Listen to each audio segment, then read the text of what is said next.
What's going on YouTube? Charles here from the Traders Corner. Today, got an analysis video for you, so let's get into it.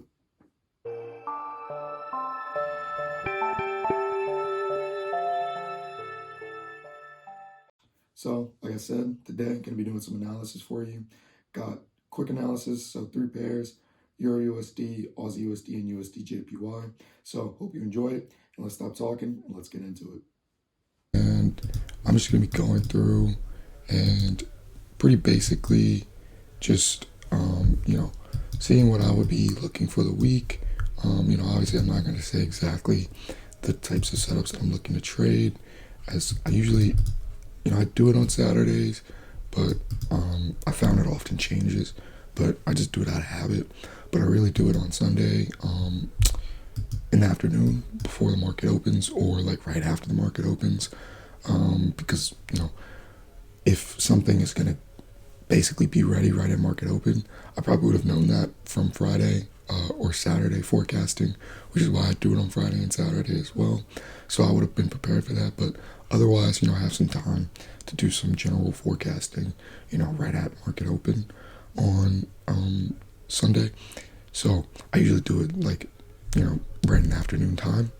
And that's when I really say, okay, these are the straight setups that I'm looking at. Right now I'm just going to show you kind of like what I'm seeing overall, and then some areas that would be, good for me to enter. So at this point, what can I see, and where are we? If I look to the left, again, we're in this double top area, right? And we filled out more of this wick, and now we're getting that push lower, right? So if you remember from last week, I told you, we got that wick up, and, if there was a possibility that we fill it, tag it, maybe fill more of these wicks, but we don't have to. But at the same time, that possibility still isn't completely gone, right? And I'll show you why. So if we go down to the daily, what else can we see? Right, we can see that ascending channel that we were putting in from last week. So maybe it's this way, all right? And we can see that we break it, all right? We just don't get the 3 touches this time. This time, it's just, we get above that double top, and nicely as well, we get a double top, get a double top of the larger ascending channel, push down, push back up, and then get another one, right? Because all of this really doesn't mean anything on the weekly, right? It's all a wick. So another double top there, and then we broke the channel, and you can see by the daily candles, the trend right now definitely is to the downside. So gonna look to see if we can get down here to this larger double bottom area, right? And we can get down there. That'd be interesting, just because. So this is one of those times when I don't always say like, oh, completely, you have to always listen to what the news is saying. Like, I try not to tell myself that. When I mean the news, I mean like financial news, like Bloomberg, CNBC, stuff like that. But I do enjoy watching it, so I watch it fairly regularly, and, that presents its own challenges of making sure that I don't, take too much of that into my trading. But that's not really why I'm talking about this. What I'm saying is, just from watching that, I know that there's a strong consensus out there amongst like bigger players, money managers, people like that, for the dollar trade to be short, right? And so if we go to the DXY, it's pretty much an inverse of the Euro USD, right? Not exactly, but pretty much. And so if the dollar trade is short, right, what does that mean for Euro USD? If we're pushing down on dollar, that means we're pushing up on Euro USD. But even as you can see here on the dollar, this dollar trade being short is very overextended, right? And I think it's interesting that even on Bloomberg and CNBC, you started to see a lot more money managers, people like that, come on and start talking about how the dollar trade is overextended, too many people are on it, basically it's too consensus, right? And so it's one of those interesting times when what I'm hearing on CNBC and kind of what I'm thinking about for the medium to long term for this pair kind of makes sense. So, and what I mean by that is, as you can see here, we form this larger push up flag, and we push up. But what's the key part about that flag before we push up is at the beginning of it, how do we form it? We started with an ascending channel. We broke that ascending channel, dropped down, broke past the double bottom of that ascending channel, right? Broke past, broke right above, and we formed a larger flag afterwards, then pushed up. So there's nothing saying that that can't happen here as well. And on top of that, like I was saying, it'll come in line nicely with what I was talking about before, right? Because not only are people talking about how dollar trade's a little bit overextended, but interestingly enough, people like money managers, larger players, they have also mentioned, and also the ECB's mentioned that, basically mentioned, not explicitly, but basically mentioned that the 126 level for Euro USD is something that they would see as kind of too high for the pair to be in terms of interest rate differentials and things like that, for where they want the euro to be compared to the dollar. So, that's a place where you could also see some easing, right? And that comes in line with us forming a larger flag and then pushing higher, right? Which is what I'm talking about here, right? So if we push lower, we look to get this double bottom, right? Then we go down on the 4 hour, and then 1 hour.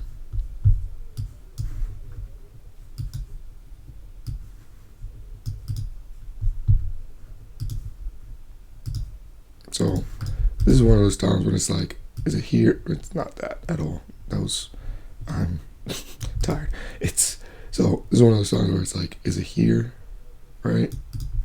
And then we could just trickle, right? Or, we're basically almost there. So where this ascending channel starts, not exactly this, where this ascending channel starts, we're basically almost there, right? So you definitely could push from here, but oftentimes I see it kind of like, on my back testing, I've seen it kind of just trickle or kind of push lower, a little impulsively, go a little bit below and then push up. So could be looking for that. And then overall, I'm going to look to see if we can form this larger flag and then push higher.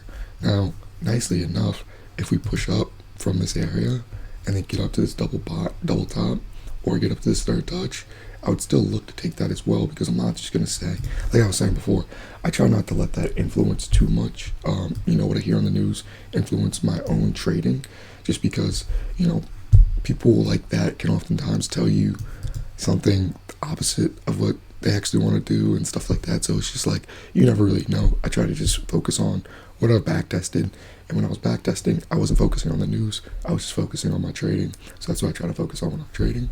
But so basically what I'm saying is we could push up, if we get that third touch up here, maybe a double bottom, double top, and then a push down, and then a correction, I would definitely look to enter that as well. Because even though, like I'm talking about, we could definitely push higher, there's nothing saying that a trader won't step in and say that 125 or 124.50 is too high. So then Euro USDJPY, this one's interesting. It keeps it's just messing with me, dog. Like, it keeps almost presenting me an entry, or maybe I miss an entry because I'm working, or I'm asleep or something like that. Like, it's always just but regardless, I am currently in 2 trades right now on Euro JPY and pound yen, but USD JPY, you can see if we put these trend lines in, right, you can see that we're going to get down here to this third touch. The nice thing about this third touch is it'll likely come around this area of this wick, if not the complete double bottom, definitely filling some of that wick. So that's nice as well. 4 hour, we could definitely put some more patterns and stuff in there, but just because it's getting kind of messy, I'm going to start breaking it down to what's currently going on. 4 hour, right? What can we see?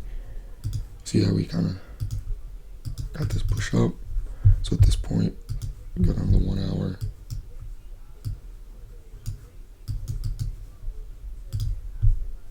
So we put this on, right?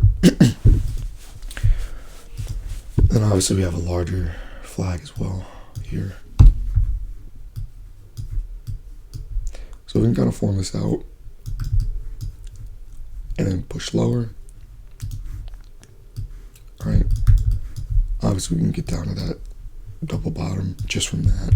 But there's also that possibility, as I just put this chop trend line on here, kind of just push out, push lower, form this out a little bit more, and then push up, maybe double top, and then push lower. So that's kind of overall what I'm looking at in USDJPY. I'm looking for us to come lower to this double bottom ultimately, right? Whether we do that in the form of a nice bear flag that gives me an actual entry or not, it's not really my decision.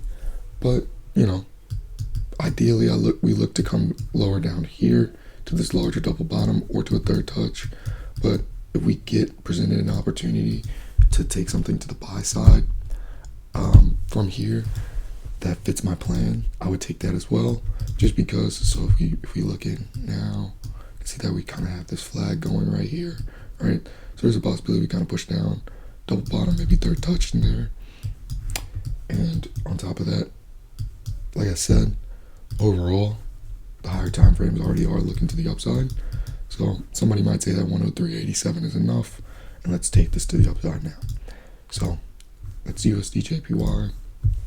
And then I'm just gonna finish out with the Aussie USD because this would be a good one, because honestly I haven't looked at it since it started pushing lower this week, just because I've been worried about GBP JPY and Euro JPY. It's been pretty good trades, but like a bit more involved than I would expect trades and profit to be. Generally my in-profit trades are pretty hands-off, just because it's just the nature of my strategy. Like if the trade moves into profit, it's generally moves well into profit to where I'm managing it for multiple days. It's generally a longer move, so it kind of becomes more hands-off. But these two have kind of been more involved, so I'm not having to worry about that. Haven't been able to look at Aussie USD and Kiwi USD as much, but that's fine because I'm at my 2% threshold for my trades anyway, which basically says I can only enter 2 trades at a time, just because. So say for example, I only do 1% risk on each trade that I take as it is. But if I start entering 5-6 trades at a time, that's not really 1% risk. It's like 6% risk, right? Because if all of those trades turn out to be losers, and they all could turn out to be losers at the same time, it's definitely a possibility. I lost 6% in one day. So I have a 2% threshold, something I learned from Falcon Trading Guidance. So at this point with Aussie, I could put this 1, 2, 3, right? And then, the top doesn't really make sense. So what we're seeing is this. So maybe it's more of this like push up and kind of just this pennant flag formation going on, which kind of that can make some sense, right?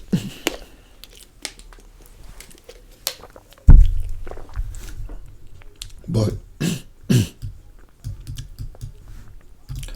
ideally I'd look for this flag to kind of more push up and make more of a channel than a flag. So something like so, more so than that pennant formation. But again, I'm not going to tell the market what it cannot do, because if we look at overall, we are at this third touch, right? But what is the overall trend currently? You gotta push up, flag, push up, flag, push up. There's nothing saying we can't have another flag and another push up before we come lower, right? So if we look at this, throw this in as well. There's nothing saying that we can't try to grab a third touch at this up here and then come lower, right? So if we get a clear indication that the market might be looking to push to the upside, I'm definitely going to take that as well. And I'm not going to force my will on the market. So hope you enjoyed it.